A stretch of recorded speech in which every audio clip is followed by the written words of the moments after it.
El día 13 de noviembre de 2015, la República de Francia sufrió 6 atentados terroristas seguidos y más de 120 muertos por un Estado Islámico que provocó varias explosiones y tiroteos en la capital de Francia, siendo así uno de los atentados terroristas más grandes de su historia,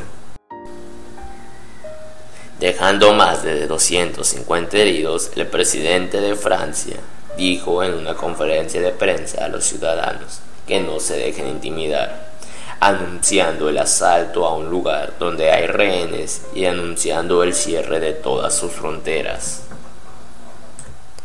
Estas son algunas imágenes de lo que ocurrió en Francia.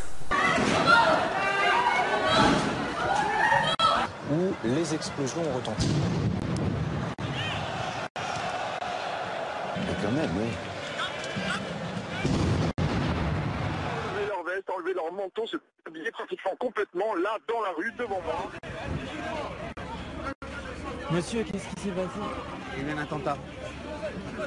Comment ça s'est passé? Au moment où je m'exprime, des attaques terroristes d'une ampleur sans précédent sont en cours dans l'agglomération parisienne. Il y a plusieurs dizaines de tués. Il y a beaucoup de blessés. C'est une horreur.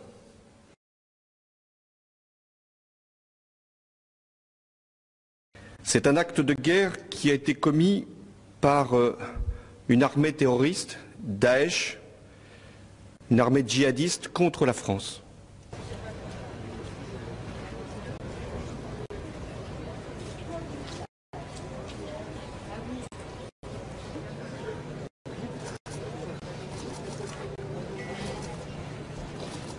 But this is an attack on all of humanity and the universal values that we share.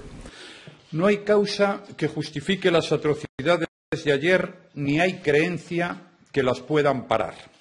No estamos ante una guerra de religiones, sino ante una lucha entre civilización y barbarie. Gracias por ver este video. Si les gustó, regálenme un like y por favor compartan para que la gente sepa lo que ocurre en el mundo. Si quieren más videos así, dejen su comentario y que Francia sepa que no está solo.